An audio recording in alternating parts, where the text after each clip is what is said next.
saw Moneyball yesterday, and the movie features very, very little music, which is surprising, especially in a modern Hollywood film. And what I noticed was the complete lack of music really accentuated the massive amounts of dialogue in the movie, which is very effective. But what was bizarre was you could hear everything in the theater. I mean, you could hear every popcorn grab, every grunt, every shuffle, every ejaculate. Every little thing that was happening in that theater was amplified because of how quiet the soundtrack is. So what you're left with is this bizarre experience that has almost two lives,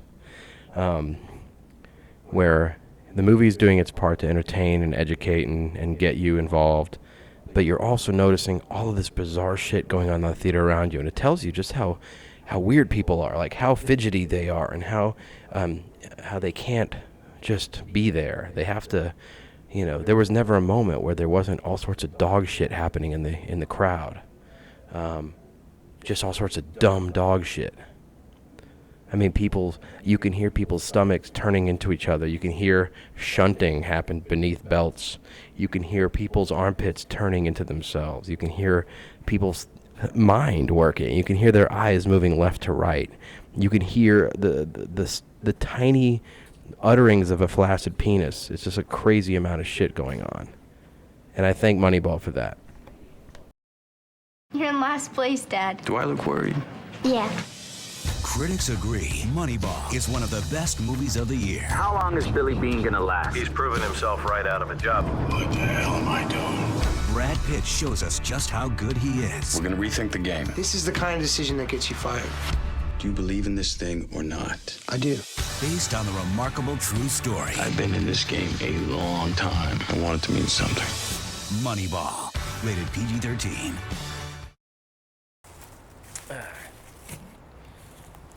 Lucius Malfoy hotline, can I help you? Yeah, did you see any fucking movies lately? I have seen, I saw Creature. Creature, how was that? Creature is a fucking joke. The fact it was released theatrically, hello? The fact this was released theatrically is just a sad time for everybody involved. It's a fuck movie. Fuck this movie. I also saw Contagion. How was that? I loved it. Loved Contagion. Wrote a very scintillating article about it on CHUD.com. If you want to click on it, you should click on it right here. You liked it in IMAX, right? It did. Seen it that way? What else? I said Don't Be Afraid of the Dark. I was the one. Hung out with my buddy Kenny Wormald. And then, I saw Moneyball the other day. Moneyball. So, what does that have to do with Moneyball is the story of baseball. the whole thing? Pretty much. It's Like the one that they've used all these years? yeah, the one baseball. This is it's a film. It's based on a novel by Michael Lewis about the art of winning in an unfair game, where mathematics, economics, number crunching, and nerdism collided with the sport of men, and it tells that story. It stars Is the Brad movie Pitt. good? Is it like a social network for baseball? It is not. It is not. It is not a social network But for does baseball. it feel like an Aaron Sorkin movie? It dialogue-wise, it feels like an Aaron Sorkin movie, but that's about it. It's really, see, I'm a huge fan of the book, so I was expecting it to be more like that, like where it was like crazy stuff.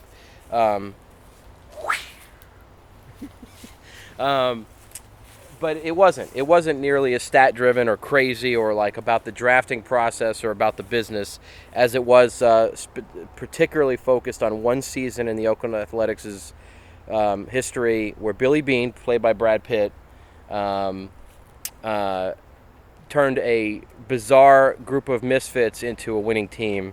It's interesting. It's an interesting story, and it's a very crowd-pleasing movie. The audience was very happy. They had a great time. And it's obviously not the movie I necessarily wanted, but it's a more mainstream, appealing, broad drama that is certainly a good movie, and I think it's going to do well. You think it's an awards contender? No, not at all. No, so it's lighter than that? It's or? much lighter. It's a great showcase for Jonah Hill finally playing a role that showcases more than just his comic chops and his fat. It's Brad Pitt's very good. Some of the other people, great list. I mean, the character actors in this movie are great, including the dude from Cliffhanger who gets destroyed out of the plane at the beginning. Nice. Glenn Morshower, star of Grizzly Park's in it. It's good. Philip Seymour Hoffman plays a jerk. Do you see his tits? We do not.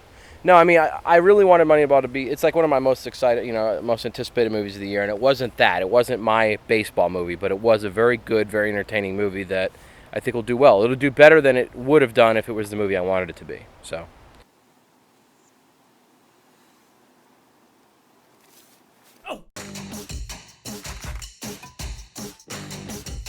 Public dances against the law if you're under 18 in Beaumont.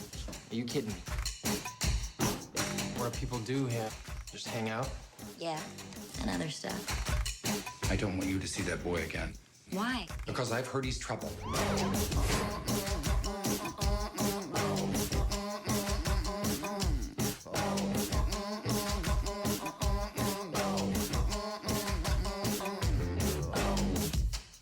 What, you can't keep up? Very good.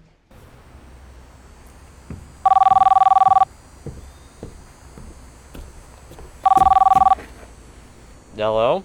Hey, it's Nick asking about Footloose. How you doing? I'm doing great, and I did see Footloose. I can answer those questions. Is this a remake of the Kevin Bacon film? It is. It is a decidedly very close remake from my understanding. Correct me if I'm wrong. Is this the film that hates dancing? Yeah, well, many of the people in the film do indeed hate dancing, but there are some young folks that are very enthusiastic about dancing. They love it even. And this is directed by Black Snake Moan.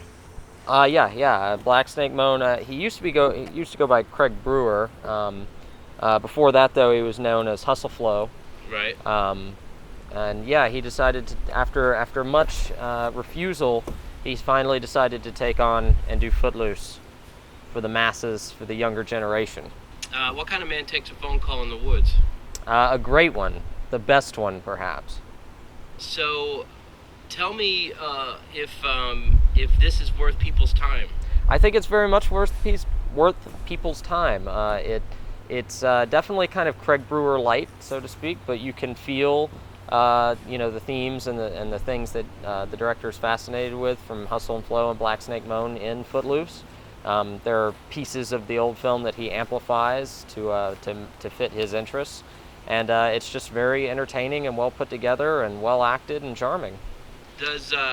How does the new Kevin Bacon work, and how does the new Laurie Singer function?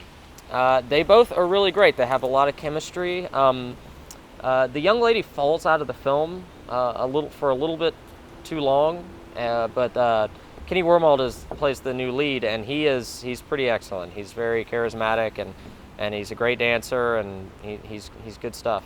Does Sammy Hagar's "The Girl Gets Around" feature prominently? Yes, it does. I think for pretty much every major song that you would remember from the old one is either brought back or reinterpreted or attributed in some way in the new movie, with some new stuff thrown in. So would you recommend this Nightmare? I would. I think it's not amazing, it's not perfect, but it's a very accessible Craig Brewer film, and it's a very fun movie. Will CHUD audiences get a chance to see you discussing the film with the director? I believe they will. I got to do a very brief but very good interview with Craig Brewer here in Atlanta, and we will be putting that up sometime in the days. Did you happen to ask him, as he was putting the film together, of possible leads, what Craigslist looked like? I did, and he didn't have much to say. He was he kept that squashed. Super.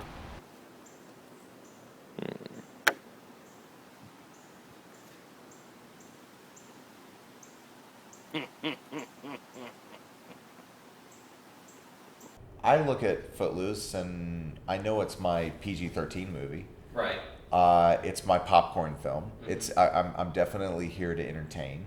But part of my entertaining is also to get people involved in the drama and in the humor and everything like that.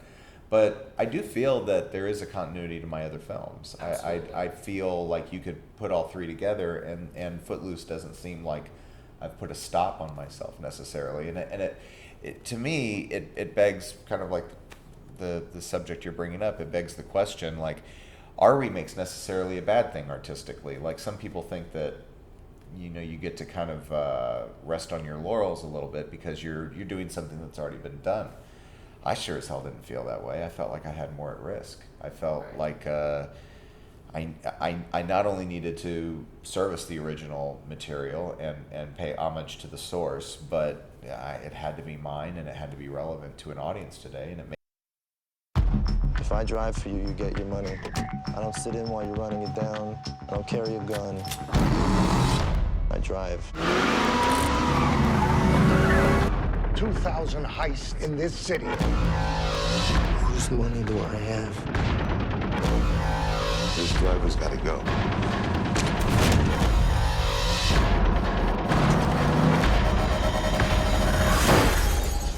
Drive, rated R, starts Friday.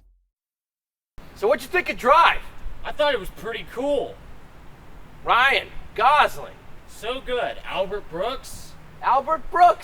Ron Perlman. Christina Hendricks. Kenny Wormald. That guy who dies. Good old, that fella. That one car. It's a good film. Bryan Krantz ass. Bryan Cranston's in the film. Bryan Krantz Megaton. No. No? No. Are they not the same guy? I thought that was like his directing That's Olivier Megaton. It's Nicholas Winding Refn. Rapin. I hope not. He did the Pusher movies. He did Bronson. He did Mrs. Refn. Theoretically, yeah. It's a good film. It's really good. I really love it. It's an action movie, sort of. Absolutely. But it's not. It's as much an art film as an action movie, as a kind of 80s drama. Sort of an unofficial Leprechaun sequel. Oh yeah, for sure. They were very paid a lot of tribute and paid a lot of respect to the rest of that franchise. I think so. I think what we're looking at here is a film that is definitely going to get a fabulous following. Yeah, I think so. It's going to get a lot of attention, and I don't know if all the awards talk is ultimately going to pan out, but it will win no awards. But I might get something for like cinematography or sound, maybe something like that, sneak in. But yeah, I think it's just going to get the benefit of its cult following, and I feel like it could actually make a decent amount of money. Nope. None. I don't think so. I think I don't know. I don't think they're marketing the film in a manner that really gets people too excited about it. I don't even think the posters have been that good. I mean, like, I don't think they've done a very good job of making it out to be. Yeah, some of them have been really classy, but none of them have been really like the kind that draws people in, I guess. But I don't know. It's got such good buzz, and it has for so long. I really don't. I don't. Oh, think like Attack the Block. No, I don't think it's going to cross over in any way. But I think Gosling getting a little more popular, trucks arriving and delivering food. I think all these things are gonna. I think it'll make considering it had to be cheap. Yeah. I think it'll do okay. It's violent. It's measured. It's got a great synth pop score. It's definitely a throwback to the '80s gritty action crime flicks. Carey Mulligan's got his short hair and looks like a fucking elf quest. A lot of components here. The only thing I'm worried about is that people might wish the whole movie features Gosling in that mask. It's the best mask of all time. It is a pretty great mask, and he looks great in it. And his jacket. I wish he could go back and refilm Crazy Stupid Love wearing that mask exclusive. I think his jacket deserves its own film franchise. I agree. I think they should have called it The Boy and the Dragon Jacket 2. Goodbye. Goodbye, Jews!